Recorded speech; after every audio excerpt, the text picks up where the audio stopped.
ನಾವು ಹಿಂಗೆ ಜಸ್ಟ್ ಈ ಮ್ಯಾಂಗೋಸ್ನಾಗ ಹೋಗಬೇಕು, ಅಟ್ಯಾಚ್ ಮಾಡಬೇಕು ಆ್ಯಂಡ್ ಜಸ್ಟ್ ಹಿಂಗೆ ತಡಿದ್ರೆ ಆ ಮ್ಯಾಂಗೋಸ್ ಕಡಿಲಿಕ್ಕೆ ಭಾಳ ಕಷ್ಟ ಆಗ್ತಾ ಇರ್ತದ್ರ. ಇದು ಬಂದದ ಹೆಕ್ಟೇರ್ ಅಂದು ತೊಗೊಂಡು ಬಂದದ mango picker and telescopic pole. ಈ mango picker and telescopic pole ಭಾಳ ಲೈಟ್ ವೆಯ್ಟ್ ಆಗೇ ಇರ್ತದೆ.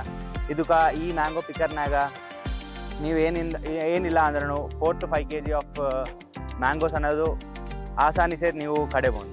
ಸೊ ಈ ಮ್ಯಾಂಗೋ ಪಿಕ್ಕರ್ಗೆ ಟೆಲಿಸ್ಕೋಪಿಕ್ ಪೋಲ್ ಅನ್ನೋದು ಈಸಿಗೆ ಅಟ್ಯಾಚ್ ಮಾಡಬಹುದು. ಅವನ ಜಸ್ಟ್ 2 ಸ್ಕ್ರೂ ಹಚ್ಚಿ ಈ ಟೆಲಿಸ್ಕೋಪಿಕ್ ಪೋಲ್ ಏನಿಲ್ಲ ಅಂದ್ರೂ 5 feet ನಿಂತ 18 feet ತನಕ ಮ್ಯಾಲ್ಕ ಹೋಗ್ತಾ ಇರ್ತದೆ.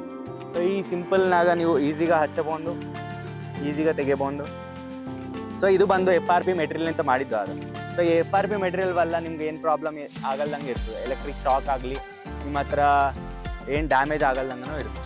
ಸೊ ನಾನು ನಿಮ್ಗೆ ಈಗ ಮ್ಯಾಂಗೋ ಹಾರ್ವೆಸ್ಟ್ ಮಾಡಿ ತೋರಿಸ್ತಾ ಇದ್ದೀನಿ. ಒಂದ್ಸರಿ ನೋಡಿರಿ, ಸಿಂಪಲ್ಸ್. ನಾವು ಹಿಂಗೆ ಜಸ್ಟ್ ಈ ಮ್ಯಾಂಗೋಸ್ನಾಗ ಹೋಗಬೇಕು, ಅಟ್ಯಾಚ್ ಮಾಡಬೇಕು ಆ್ಯಂಡ್ ಜಸ್ಟ್ ಹಿಂಗೆ ತಡಿದ್ರೆ ಮ್ಯಾಂಗೋಸ್ ಬರ್ತಾ ಇರ್ತವೆ. ಸೊ ಈ ಮ್ಯಾಂಗೋಸ್ ನೋಡ್ರಿ ನಿಮ್ಗೆ ಕಂಪ್ಲೀಟ್ ಈ ಪ್ರೂನರ್ ನಿಂತನೂ ಬರ್ತಾ ಇರ್ತದೆ ಅಟ್ಲೀಸ್ಟ್. ಸೊ ಇದು ನೋಡ್ರಿ ನಿಮ್ಗೆ ಮ್ಯಾಂಗೋ ವಿತ್ ಸ್ಟೆಮ್ ಬರ್ತಾ ಇದೆ. ಸೊ ಇದ್ರವಲ್ಲ ನಿಮ್ಗೆ ಮ್ಯಾಂಗೋಸ್ನು ಏನು ಡ್ಯಾಮೇಜ್ ಆಗಲ್ದಂಗೆ ಇರ್ತಾ ಇರ್ತವೆ ಆ್ಯಂಡ್ ಗಿಡಗೂ ಏನು ಡ್ಯಾಮೇಜ್ ಆಗಲ್ದಂಗೆ ಇರ್ತವೆ. ಸೊ ನೀವು ಈ ಪ್ರಾಡಕ್ಟ್ಸ್ ನಾವು ಬೈ ಮಾಡ್ಬೇಕಂದ್ರೆ hectare.in ಆರ್ ಅಮೆಝಾನ್ನಾಗ ಪರ್ಚೇಸ್ ಮಾಡಬಹುದು.